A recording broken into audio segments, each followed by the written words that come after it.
So guys, जैसा कि हमने पिछले एपिसोड में देखा कि जियोयान यूजिन के साथ मिलकर एक खुफिया खजाने के पास पहुंचा था, मगर मूली भी वहां गया था जो भी उस खजाने को हासिल करना चाहता था। इसीलिए उसकी जियोयान के साथ फाइट हुई, मगर मूली ने 3 स्टार प्रैक्टिशनर होने की वजह से जियोयान को आसानी से हरा दिया था। मगर यूजिन एक ईगल की मदद से जियोयान को बचाकर वहां से निकल गई थी। फिर अब हमें दिखाया जाता है कि लीनू अपने साथियों के साथ रॉ मटेरियल को खरीद कर वापस शहर की तरफ बढ़ रहा होता है। उसके सैनिक काफी थके हुए थे, मगर फिर भी वो आराम नहीं कर सकते हैं। वही हम जियोयान को देखते हैं जो वैक्यूम हैंड और फायर पाम पावर की प्रैक्टिस कर रहा होता है। याओ लाओ से बताते हैं कि तुमने वैक्यूम हैंड और फायर पाम पावर में बहुत महारत हासिल कर ली है। जियोयान कहता है कि बर्निंग टैक्टिक्स सीखने के बाद भी मेरी डूक्यू में कोई वृद्धि नहीं हुई। मास्टर से बताते हैं कि यह सब बर्निंग टैक्टिक्स के लेवल की वजह से है, क्योंकि प्रारंभिक अवस्था में ये लो लेवल पर होता है। डूक्यू को बढ़ाने के लिए तुम्हें पहले एक हेवनली फ्लेम को शोषित करना होगा। बिना फ्लेम के तुम अपनी लेवल नहीं बढ़ा सकते। जियोयान कहता है कि आपने मुझे पहले क्यों नहीं बताया, मैंने इतनी सारी मेहनत की वो बेकार रही। मास्टर कहते हैं कि यदि तुम मजबूत बनना चाहते हो तो तुम्हें कठिनाइयों से गुजरना होगा।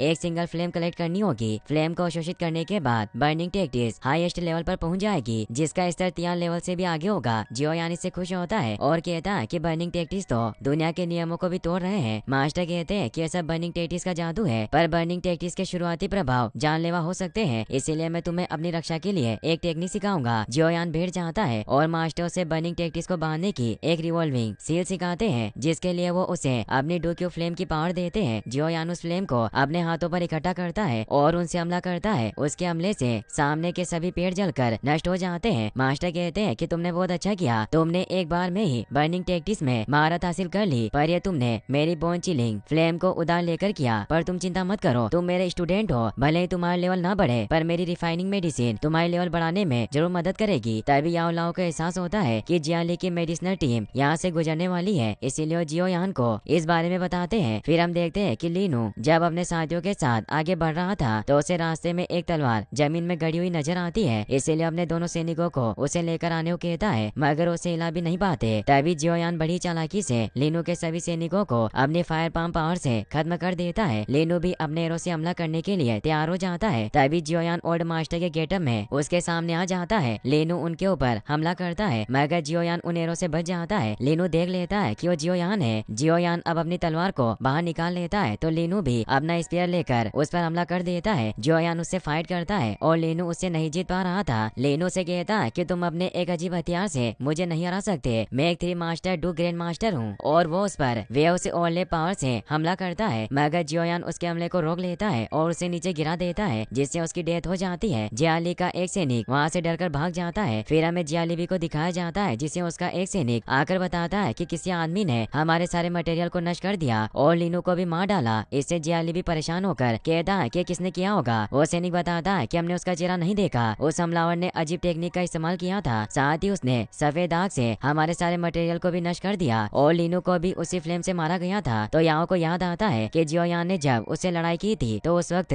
जियोयान ने भी उस पर व्हाइट फायर का इस्तेमाल किया था, इसीलिए अपने डेट को बताता है कि वो जरूर जियोयान होगा। जियाली भी कहता है कि असंभव है, क्योंकि वो इतनी जल्दी कंट्रोलिंग फायर टेक्निक को नहीं सीख सकता, केवल एक रिसेप्टर ही ऐसा कर सकता है। या वो अपने डेट से कहता है क्या भूल रहे हैं कि जियोयान के पास एक शक्तिशाली एल्केमिस्ट है। इससे जियाली भी परेशान होता है। सैनिक उन्हें कहता है कि हमने ट्रांस सिटी से जो रॉ मटेरियल खरीदा उनके पैसे अभी भी बकाया है, जो 3 लाख सोने के सिक्के हैं। जियाली को कर्ज चुकाने का कोई तरीका नजर नहीं आता, इसलिए वो यहाँ से अपने बाजारों को गुप्त रूप से बेचने को कहता है। वही हम जियोयान को उसके डेट के साथ देखते हैं। जान बहुत खुश होते हैं क्योंकि उन्हें पता चल गया था कि जियाली भी अपने बाजारों को बेच रहा है। जान अपने बेटे को चिंतित देखकर उसे कहते हैं कि क्या तुम्हारे मन में कोई ऐसी बात है जो तुम मुझे बताना चाहते हो। जियोयान कहता है कि ओल्ड मास्टर ने मुझे शिष्य के रूप में स्वीकार कर लिया है और मैंने उनसे वादा किया कि मैं ट्रेनिंग के लिए कुछ दिनों तक शहर छोड़ दूंगा। जान कहते हैं कि उसने तुम्हें एक शिष्य के रूप में स्वीकार किया, यह हमारे जियो परिवार के लिए बहुत सम्मान की बात है, इसीलिए तुम शहर से बाहर जा सकते हो। आगे वो ये भी बताते हैं कि हमारी जियो फैमिली सक्सेसफुल नहीं है, पर भविष्य में जियो फैमिली तुम्हारे ऊपर डिपेंड करेगी। जियोयान मनी मन में कहता है कि मैं आपकी उम्मीदों पर जरूर खरा उतरूंगा और वो जाने लगता है। तभी वहाँ जूनर आ जाती है। जियोयान उसे पूछता है कि तुम इतनी देर से कहाँ थी। जूनर बताती है कि मैं तुम्हें नान एकेडमी में न्यू स्टूडेंट एनरोलमेंट के बारे में बताना चाहती हूँ। नान एकेडमी पूरे कॉन्टिनेंट में सबसे फेमस एकेडमी है, इसीलिए अगर तुम भी उसमें एडमिशन लोगे तो ये बहुत अच्छा रहेगा। जियोयान कहता है कि इस बारे में बाद में बात करेंगे और वहाँ से चला जाता है। फिर हम देखते हैं कि जियोयान रॉ मटेरियल्स की मदद से एक पिल बनाने की कोशिश करता है और उसे बना लेता है। वो मास्टर से कहता है कि पिल को रिफाइन करना आसान नहीं होता, मुझे लग रहा है कि मेरा लेवल लेवल फिर से ऊपर जाएगा। मास्टर बताते हैं कि रिफाइंड मेडिसिन के लिए क्यू और फ्लेम की रिक्वायरमेंट्स होती है और पुनरावृत्ति के साथ ये लेवल इम्प्रूवमेंट में फायदेमंद हो सकती है। जियोयान कहता है कि मुझे वो डो क्यू वापस प्राप्त करनी है जिसका मैंने यूज किया था और उसकी मदद से मैं 3 स्टार लेवल पर पहुंच सकता हूँ। याओ लाओ सोचते हैं कि मेरा इस लड़के को शिष्य के रूप में चुनना एक अच्छा विचार था। इसके पास रिसेप्टर की तरह टैलेंट है। वही हम जियाली के महल का सीन देखते हैं। जियाली भी को आकर बताता है कि हमने अपना सारा कर्जा चुका दिया और हम भाड़े से जो दुकानदार लाए थे उन्होंने भी अब शहर छोड़ दिया। मगर आज सुबह हमने जिन 2 बाजारों को बेचा वे सभी जियो परिवार के पास चले गए। इससे जियाली को बहुत गुस्सा आता है जिससे उसे हार्ट अटैक आ जाता है। सभी सैनिक बहुत दुखी होते हैं। फिर हम अगले दिन का सीन देखते हैं जहाँ आज जियानान एकेडमी में न्यू स्टूडेंट एडमिशन लेने आए थे। जियोयान भी जूनियर के साथ वहाँ जाता है। यू जियोयान को वहाँ देखकर खुश होती है। तभी वहाँ लुओबू नाम का आदमी जो कि जियायान एकेडमी से था वो सभी से कहता है कि अब मैं तुम सभी की टेस्टिंग करूंगा जिसके लिए हम प्राथमिक टेस्ट को शुरू करेंगे। और वो अपने पास से एक क्रिस्टल निकालकर बताता है कि अगर तुम्हारी डोक्यू लेवल 8 पर पहुंच गई है तो एक क्रिस्टल चमकने लगेगा और तुम पास हो जाओगे। सबसे पहले जूनियर उस क्रिस्टल को टच करती है जिससे वो चमकने लगता है और वो पास हो जाती है। निंग भी उसे टच करता है तो वो भी पास हो जाता है। जियोयान की जब बारी आती है तो जैसे ही उस क्रिस्टल को टच करता है तो बहुत ज्यादा चमकने लगता है जिससे लुओबू हैरान रह जाती है। जियोयान पास होने के बाद अपने सभी दोस्तों के साथ अंदर आ जाता है जहाँ जियानान एकेडमी की प्रोफेसर रुओलिन सभी नए स्टूडेंट को बताती है कि हम तुम सभी को तुम्हारे स्ट्रेंथ के हिसाब से अलग अलग ग्रुप में डिवाइड करेंगे। जैसे स्टार डी को 1 star do practitioner, star c को 2 स्टार डू प्रैक्टिशनर और 5 स्टार डू प्रैक्टिशनर का स्तर एस तक उच्चतम लेवल होता है। और वो जियोयान से पूछती है कि तुम्हारी हाईएस्ट लेवल क्या है। जूनियर उसे कहती है कि मुझे पता है कि तुम्हारी पावर बहुत बढ़ गई है और तुमने पहली रैंक को पूरा पार कर लिया है जिसमें 9 लेवल थी और अब तुम डू प्रैक्टिशनर रैंक पर हो जिसमें भी 9 स्टार लेवल है। पर तुम अभी किस स्टार लेवल पर हो। जियोयान मुस्कुराते हुए कहता है कि मैं अभी तुमसे ज्यादा मजबूत नहीं हूँ। और जूनियर रुओलिन को बताती है कि मैं 6 स्टार डू प्रैक्टिशनर हूँ। रुओलिन सोचती है कि पावर बहुत ज्यादा है। वास्तव में हमें इस बार एक खजाना मिला है और उसे कहती है कि अभी प्रेजेंट के सभी नए स्टूडेंट में तुम सबसे बेस्ट हो और मुझे डर है कि तुम्हारे अलावा और किसी के पास इतनी पावर नहीं होगी। जूनियर बताती है कि मैंने 6 स्टार तक पहुंचने के लिए 16 सालों तक कल्टीवेशन की मगर जियोयान सिर्फ 1.5 साल में 2 क्यू के तीसरे लेवल से 3 स्टार डू प्रैक्टिशनर बन गया है। इसलिए अब आप देख सकती हो कि हमें से कौन मजबूत है। और वो जियोयान से कहती है कि क्या मैंने तुम्हारे लेवल का सही अंदाजा लगाया। तो जियोयान शर्माता हुआ कहता है कि अब मैं 4 स्टार डू प्रैक्टिशनर बन गया हूँ क्योंकि कल रात मेरी पावर फिर से बढ़ गई। सभी से हैरान होते हैं। रुओलिन से कहती है कि मुझे नहीं पता था कि ये छोटा लड़का सबसे डरावना होगा। जियोयान उन्हें कहता है कि मेरी आपसे एक रिक्वेस्ट है, मुझे स्कूल से 1 साल की छुट्टी चाहिए क्योंकि मुझे कुछ जरूरी काम पूरा करना है। सभी से शौक हो जाते हैं। जियोयान कहता है कि मेरे पास छुट्टी लेने का एक अच्छा रीजन है और अगर आप मुझे छुट्टी नहीं देगी तो मैं इस एकेडमी से अपना एडमिशन वापस ले लूंगा। रुओलिन को इससे गुस्सा आता है मगर वो शांत हो जाती है और उससे कहती है कि छुट्टी देना कोई इम्पॉसिबल बात नहीं है पर तुम्हें मुझसे फाइट करनी होगी। मैं तुम पर अपनी 20 टेक्निक का यूज करूंगी। अगर फिर भी तुम सुरक्षित खड़े रहे तो तुम्हारी छुट्टी मंजूर की जाएगी। जियोयान कहता है कि मुझे मंजूर है। सभी इससे हैरान हो जाते हैं। यू से कहती है कि तुम सच में पागल हो। फिर अब हम देखते हैं कि जियोयान और रुओलिन आमने सामने खड़े होते हैं। सभी स्टूडेंट भी वहाँ उनकी लड़ाई देखने के लिए मौजूद थे। जियोयान रुओलिन से एक हथियार मांगता है तो उसकी तरफ एक शॉट फेंकती है जो जियोयान को बहुत हल्की लगती है। उसकी हरकतें देखकर रुओलिन को लगता है कि उसे तलवार चलानी नहीं आती तो जियोयान उसे बहुत फास्ट तलवार से मूव करके दिखाता है। रुओलिन अपने हथियार को भी बाहर निकाल लेती है जो एक मैजिकल व्हीप था। मास्टर जियोयान को बताते हैं कि रुओ के हथियार में एक एम्बेडेड मैजिक कोर है जो उस वेपन की स्पीड को 10% तक इंक्रीज कर सकता है, इसलिए तुम्हें ध्यान से लड़ना होगा। वहीं जूनियर जियोयू से कहती है कि प्रोफेसर रुओलिन बहुत स्ट्रॉन्ग है, क्या जियोयान उसका सामना कर पाएगा। यू कहती है कि तुम चिंता मत करो, रुओलिन सिर्फ 5 स्टार डू ग्रैंड मास्टर है। अब वो दोनों लड़ने लग जाते हैं। रो जियोयान पर वीर से हमला करती है मगर जियोयान उसके वार से बच जाता है और उस पर वाटर मिरर पावर से हमला करती है मगर जियोयान ऑक्टाडिक स्मैश पावर से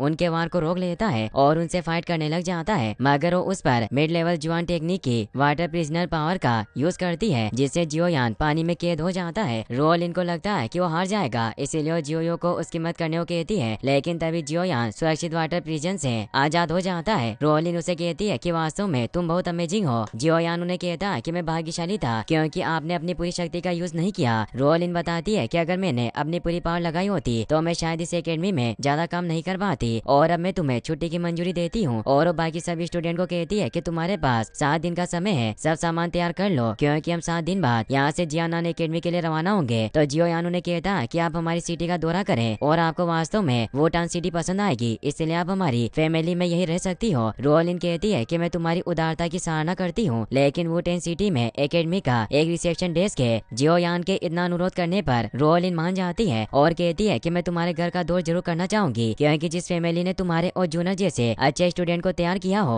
वो फैमिली कितनी महान होगी। जियोयान इससे खुश होता है। फिर हमें दिखाया जाता है कि रोलिन उनके राज्य का दौरा करने के लिए आ जाती है, जिससे जान भी खुश होते हैं और जियोयान को बताते हैं कि जियानान एकेडमी जामा एम्पायर के भीतर है और इनका दर्जा काफी ऊपर है, यहाँ तक कि माइटर ऑक्शन हाउस का दर्जा भी इनके काफी नीचे है। जियोयान बताता है कि आपने सही कहा, नालन का यूनलेन सेक्ट भी इस एकेडमी से डरता है और अगर 3 साल बाद मैंने नालन को लड़ाई में हरा दिया तो हमारा जियो परिवार वुटेन शहर में मजबूती से अपनी पोजीशन बना सकता है, जिससे कोई धमका न सके। जान उसे कहते हैं कि मैं तुम्हारी बातों को समझता हूँ और जिस हिसाब से तुम ट्रेनिंग ले रहे हो मुझे तुम पर बहुत गर्व है। तभी जियोयान को वहाँ एक अजीब आदमी दिखाई देता है जो असल में लियूशी का मास्टर था, मगर वहाँ से चला जाता है। तभी जियोयान के पास जूनर आती है जो उसे कहती है कि मैं तुम्हें कब से ढूंढ रही थी और उसे बताती है कि आज एक बड़ा शो होने वाला है। जान को उन दोनों को इतना क्लोज देखकर अच्छा नहीं लगता, इसीलिए वो जूनर को कहते हैं कि तुम कुछ देर के लिए हमें अकेला छोड़ दो, मुझे जियोयान से अभी भी कुछ बात करनी है। जूनर उदास होकर वहाँ से चली जाती है। जियोयान अपने डेट से पूछता है कि आपको मुझसे क्या बात करनी है। जान उसे कहते हैं कि मैं तुम्हारे जाने से पहले तुमसे पूछना चाहता हूँ कि तुम जूनर के बारे में कैसा महसूस करते हो। जियोयान कहता है कि मैं उसे पसंद करता हूँ और शायद किसी दिन हम साथ रहे। तो जान उसे बताते हैं कि जूनर जैसी प्रतीत होती है वो वैसी नहीं है, क्योंकि हमारे राज्य की नहीं है, बल्कि उसके पिता ने उसे मेरे पास भेजा ताकि उसे अपने पारिवारिक झगड़ों से दूर रख सके। लेकिन मैंने हमेशा देखा कि जूनर के कई सीक्रेट है। जियोयान कहता है कि इसमें कोई अजीब बात नहीं, इस डुक्यूई कॉन्टिनेंट में कई अजीबोगरीब लोग हैं। जान उसे बताते हैं कि जूनर एक अच्छी लड़की है, पर उसकी वजह से तुम मुसीबत में पड़ सकते हो और मैं नहीं चाहता, इसीलिए तुम साथ नहीं रह सकते। जियोयान इससे दुखी होकर अपने कमरे में आ जाता है। तभी याओलाओ बाहर आकर उसे बताते हैं कि तुम्हारी 4 स्टार फाउंडेशन स्टेबल है, इसीलिए तुम किसी भी वक्त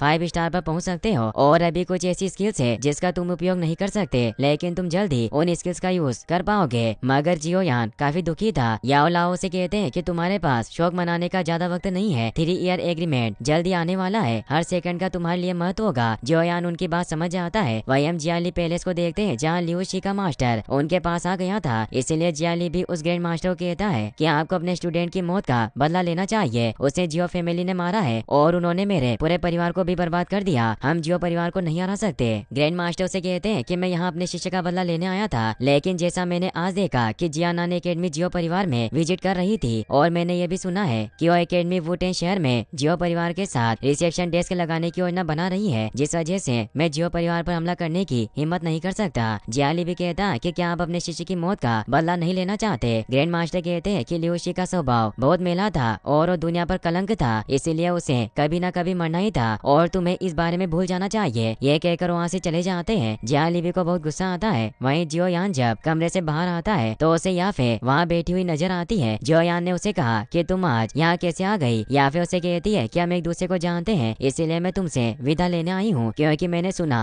कि तुम 1 साल के लिए शहर छोड़कर जा रहे हो। जियोयान उससे उसकी चिंता करने के लिए थैंक्स कहता है। तभी वहाँ सैनिक आता है जो उसे एक अर्जेंट मैसेज देता है, जिसे जब जियोयान खोलता है तो उसमें से येजिन की एक इयरिंग निकलती है। साथ में उसमें मूली का एक मैसेज भी होता है कि मैंने शहर के बाहर येजिन को पकड़ लिया है। जियोयान परेशान हो जाता है तो याफे उसे पूछती है कि क्या हुआ। जियोयान बताता है कि मेरी दोस्त खतरे में है। तो याफे कहती है कि क्या हो, तुम्हारी गर्लफ्रेंड है। जियोयान उसे बताता है कि उसे मेरी एक दोस्त है और उसे बचाने के लिए वहाँ से निकल जाता है। तभी याफे को एहसास होता है कि वहाँ जूनर छिपी हुई है, इसीलिए उसे बाहर आने को कहती है और बताती है कि तुम जैसा समझ रही हो मेरे और जियोयान के बीच में ऐसा कुछ नहीं है, हम सिर्फ बिजनेस की वजह से दोस्त हैं। जियोयान शहर छोड़कर जा रहा है, इसीलिए तुम्हें आखिरी बार उससे विदा लेनी चाहिए, क्योंकि क्या पता वो वापस ना आए। जूनर वहाँ से चली जाती है। वहीं जियोयान ब्रिज से शहर के बाहर की तरफ जा रहा होता है, मगर तभी जियाली भी उस पर हमला कर देता है और कहता है कि तुमने मेरा घर बर्बाद किया, इसीलिए अब तुम्हें मरना होगा। जियोयान उसके वार को रोक लेता है। इससे जियाली भी समझ जाता है कि वो 5 स्टार डू पेटिशनर बन चुका है, इसीलिए उसे कहता है कि तुमने अपनी लेवल को कब ब्रेक किया। जियोयान कहता है कि शायद मैंने अभी अपनी लेवल को अप किया है, इसीलिए अगर तुम मरना नहीं चाहते तो मेरे रास्ते से हट जाओ। जियाली भी कहता है कि ऐसा मत सोचो, मैं तुम्हें हरा नहीं सकता और वो स्पीड से आगे बढ़ता है, जिससे वो पुल टूटने लगता है और जियाली भी जियोयान की गर्दन पकड़कर कहता है कि तुम मेरे हाथों मरोगे। लेकिन तभी पीछे से जूनर उसे तलवार घोंपकर मार देती है। जियोयान नीचे गिरने लगता है, मगर उसे पकड़ लेती है। तभी ब्रिज टूट जाता है, जिससे वो दोनों नीचे गिरने लगते हैं। वो दोनों एक दूसरे को पकड़ लेते हैं। जूनर को जियोयान के साथ बिताए कुछ लम्हे याद आते हैं। तभी जियोयान अपनी ईगल विश टेक्निक को एक्टिवेट कर लेता है, जो उसे वहाँ खजाने से मिली थी। वो जूनर को उड़ाकर दूर लेकर जाने लगता है। जूनर उसकी फ्लाइंग कॉम्बैट स्किल देखकर खुश होती है और कहती है कि तुम्हारे पास एक रेयर फाइटिंग स्किल है। जियोयान उसे कहता है कि तुम भी कम नहीं हो, तुमने एक गुप्त टेक्निक से